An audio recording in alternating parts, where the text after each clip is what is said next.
Terdapat pelbagai jenis teater tradisional di tanah Melayu.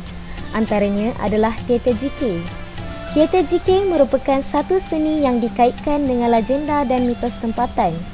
Teater JK merupakan genre hasil daripada gabungan muzik asli dan tarian bebas. Menurut beberapa pendapat, kemungkinan besar seni JK ini sudah bertapak di tanah Melayu lebih daripada 5 dekad. Jika ditinjau dari segi pengenalannya, ramai di antara penggiat seni JK sudah berusia 60 hingga 70 tahun. Terdapat juga dalam kalangan mereka yang telah bergiat di dalam seni ini sejak usia 20-an lagi. JK juga merupakan teater rakyat yang unik dan terkenal di utara semenanjung Malaysia suatu ketika dahulu.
Terdapat beberapa andaian dan pandangan yang mengatakan bahawa asal-usul JK memperlihatkan keterangan yang bermotifkan wang.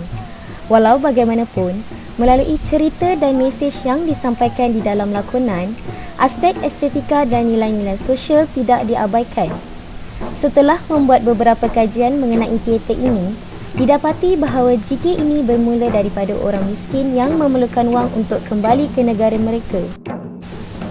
Oleh sebab itu, mereka terpaksa mengadakan satu permainan di mana mereka boleh mengumpul wang untuk keperluan sepanjang perjalanan mereka.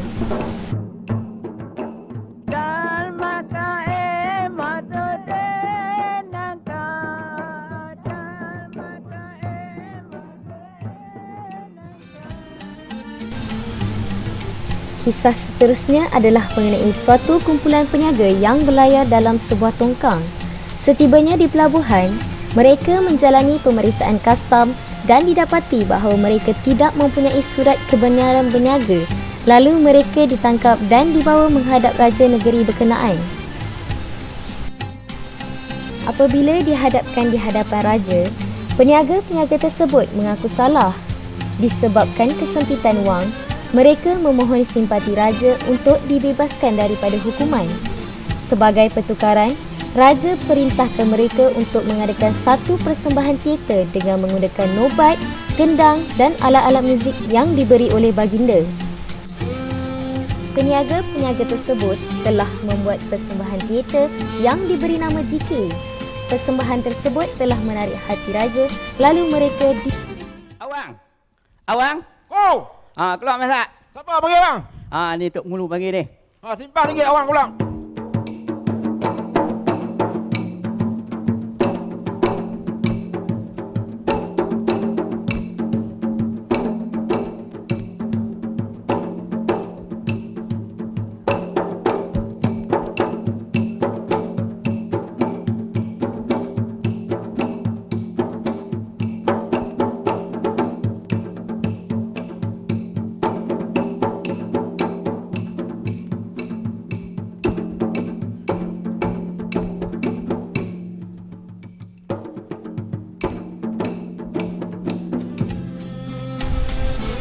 Pandangan terakhir telah berpendapat bahawa teater JK yang berasal dari India agak unik. Pada zaman dahulu, terdapat seorang pemuda India yang berniaga di tanah Melayu ingin pulang bersama isteri yang baru dikahwininya. Malangnya, kapal serta barang-barang perniagaannya dirampas oleh pihak berkuasa kerana tidak membayar cukai. Lalu, mereka suami isteri telah dipenjarakan. Raja di negeri itu telah memerintah mereka menari dan membuat satu lakonan jika mahu mendapatkan wang dan dibebaskan. Oleh itu, watak India ini telah menjadi ikon JK pada masa kini. JK dipersembahkan di tempat keramaian seperti majlis perkahwinan, pesta dan perayaan rasmi. Pertunjukan ini diadakan pada waktu malam mulai jam 8 hingga lewat malam. Kebanyakan cerita yang dilakukan oleh pemain-pemain JK diambil dari hikayat rakyat seperti cerita Raja Rom, cerita Raja Cina dan cerita Ahmad Muhammad. JK boleh dianggap sebagai satu teater komunal atau teater perkauman iaitu sejenis hiburan rakyat. Sebelum lakonan dimulakan, ahli-ahli koros terlebih dahulu memainkan alat-alat muzik sekuat hati mereka. Bahagian ini merupakan tempat koros ingin berjenaka dengan penonton. Ini bukanlah satu ciri yang unik dalam JK sahaja, kerana usik-mengusik ini juga terdapat dalam persembahan teater-teater popular yang lain. 3 lapis tirai digunakan iaitu merah, hitam dan putih dalam persembahan JK. Di belakang tirai inilah pelakon-pelakon menyiapkan diri dan menanti giliran untuk keluar. Tirai-tirai ini mempunyai lambang tertentu iaitu merah menyerikan persembahan, hitam menunjukkan malam dan warna putih melambangkan istana. Sebagai menghormati persembahan JK mempunyai pantang larangnya yang tersendiri di mana penonton tidak boleh memasuki gelanggang dan pemain juga tidak boleh melangkah gendang semasa persembahan berlangsung. Persembahan JK tidak lengkap tanpa watak Bengali yang merupakan watak penting di dalam teater ini. Watak-watak yang terdapat dalam teater JK adalah watak lawak, raja atau wira dan wirawati. Watak lawak akan menconteng mukanya dengan kapur putih untuk melucukan perwatakannya dan juga memakai topeng. Watak raja atau wira mudah dikenali dengan berpakaian raja Melayu tradisional. Raja memakai kain yang diperbuat daripada songkit berwarna biru muda, manakala sampingnya pula diperbuat daripada kain songkit kuning. Watak puteri pula akan memakai baju gaya wanita moden untuk menyerikan watak perempuan yang dibawa, dan ada kalanya watak ini memakai cermin mata gelap untuk menyerikan perwatakan perempuan yang dibawa. Pada ketika dahulu, watak ini dibawa oleh lelaki yang memakai seperti pakaian perempuan, tetapi kini watak puteri sepenuhnya dibawa oleh perempuan. Pada asasnya, teater JK dimulakan dengan persembahan nyanyian beramai-ramai. Salah satu daripada tujuannya adalah untuk memberitahu penonton bahawa permainan akan dimulakan. Mereka akan menyampaikan beberapa buah lagu sambil menunggu semua pelakon menyiapkan diri di belakang tirai. Persembahan JK dimulakan dengan watak Bengali keluar memperkenalkan diri serta memberitahu kepada penonton bahawa mereka akan menunjukkan sebuah permainan yang bernama JK. Persembahan dimulakan dengan lagu pengenalan dalam bahasa Thailand. Setelah itu, Bengali akan berundur ke belakang tirai diiringi dengan muzik yang dipukul kuat. Seterusnya, watak utama akan keluar dengan memakai pakaian yang menarik lalu memperkenalkan diri kepada penonton untuk memberitahu tajuk cerita yang akan dipersembahkan. Setelah selesai persembahan, kesemua watak akan keluar menari dan menyanyikan lagu penutup dan seterusnya memberikan tunduk hormat atau tabik sebagai tanda terima kasih kepada penonton. Persembahan teater tradisional ini menggunakan beberapa alat muzik seperti gendang, cerek, serunai, loceng dan tamberi. 3 jenis gendang digunakan dalam bentuk yang berlainan saiz. Gendang yang bersaiz besar dipanggil penibu yang diperbuat daripada kulit anak kerbau. Gendang yang sederhana saiznya pula dipanggil pengabah dan lazimnya diperbuat daripada kulit kambing jantan. Manakala yang kecil pula dipanggil pengana yang diperbuat daripada kulit kambing. Kulit yang berlainan jenis digunakan untuk memberi kesan bunyi yang berlainan dan tahan lebih lama. Teater JK menggunakan 5 pasang cerek yang diperbuat daripada buluh betung. Kesemua cerek ini sama panjang dan sama lebar ukurannya.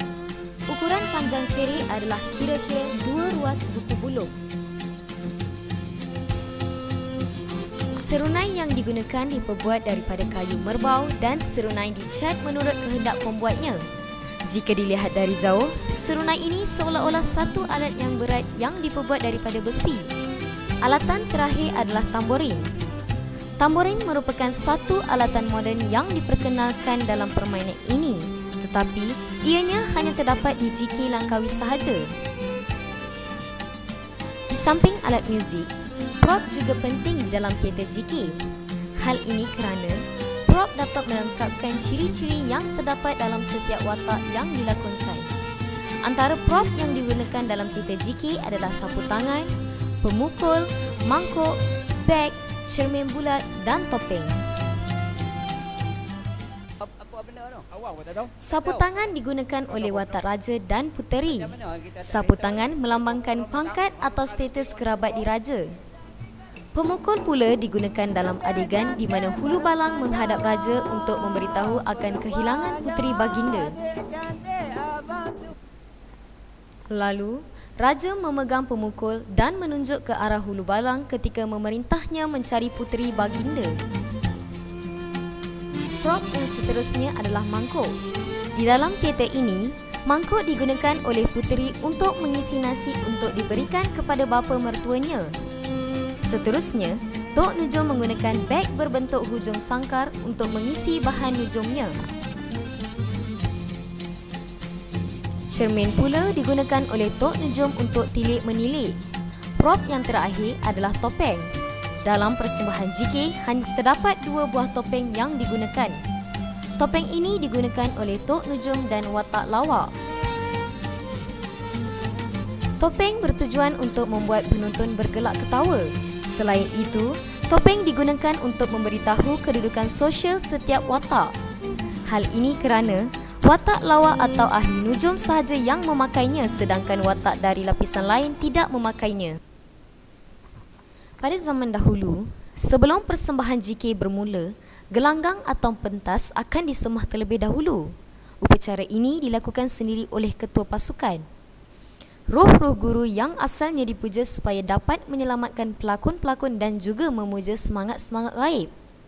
Ia juga untuk pelakon mengeluarkan dialog-dialog yang menarik kerana dialog lakonan adalah lahir secara spontan. Kelengkapan yang diperlukan untuk acara penyemahan adalah lilin, bekas perasapan, kemenyan, 3 piak sirih pinang dan sedikit beras kunyit. Istiadat ini dilakukan oleh ketua JK secara rahsia. Untuk memulakan upacara penyemahan gelanggang, ketua JK akan memasang lilin dan kemudian membakar kemenyan di bekas perasapan supaya asapnya berkepul ke seluruh gelanggang. Selepas itu, beliau akan membaca jampi serapahnya untuk menyeru roh-roh dan semangat gaib. 3 piak sirih pinang dimakan, kemudian sedikit airnya akan disapukan kepada alat-alat bunyian yang digunakan. Kemudian alat-alat diasapkan supaya alat-alat tersebut mengeluarkan bunyi yang merdu dan mempengaruhi semangat orang-orang yang mendengarnya. Beras kunyit yang disediakan pula dibaca ayat, kemudian ditabur sekeliling gelanggang kerana hendak menghalang roh-roh dan semangat gaib supaya tidak mempengaruhi orang-orang yang sedang menonton. Selepas proses pemujaan dan penyemahan, barulah permainan dimulakan. Kawasan atau gelanggang pentas ditanam sesuatu yang halus dianggap suci.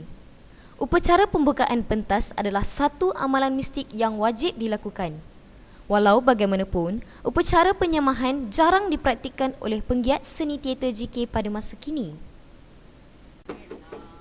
Pada era 1970-an, terdapat banyak kemunculan kumpulan JK yang memperjuangkan kesenian ini. Salah seorang penggiat teater JK yang masih aktif ialah Encik Mahmud atau lebih dikenali sebagai Pak Din. Atas dasar minat dan kecenderungan dari bapa mentua beliau yang merupakan peneraju utama JK di negeri Perlis. Pak Din meneruskan perjuangan JK dan menubuhkan kumpulan Setia Jaya pada tahun 1973 di Bentong Kanga Perlis. Kumpulan Setia Jaya mempunyai 15 orang ahli. Kumpulan ini juga turut menerima undangan dan jemputan dalam pelbagai majlis kerajaan. Pencapaian tertinggi kumpulan ini adalah membuat persembahan di seluruh Malaysia. Awang oi. Keluar ni tak? Awak nanti kacau lah. Aku mana nak buat apa lah. Tunggu sat. Lepas tu awang keluar. Tu ringkas lah kan. Awang keluar. Awang keluar tu puteri akan dibawa kayu satu. Awang kata puteri kata tak kenal ke aku? Tak kenal ke? Tu awang kata dia tak kenal. Pak kali pukul pungkok. Dapat dah kenal. Ampun tuanku dah kenal. Apabila dia kenal, dia menyanyi lah. Dia nyanyi. Apek waseno nongong ape main dongklong. Waseno nongong. Teater ini walaupun telah lama wujud, tetapi keasliannya masih dipraktikkan hingga hari ini. Seni persembahan teater tradisional GK perlu dilihat dari kekuatannya dan bukan dari segi entiti hiburan sahaja. Kita perlu memelihara kesenian dan kebudayaan negara agar warisan ini terpelihara. Nilai sesuatu bangsa boleh dilihat daripada seninya yang unik. Di samping itu, kesinambungan teater ini diharapkan dapat diminati oleh golongan generasi muda agar ia tidak terkubur begitu sahaja.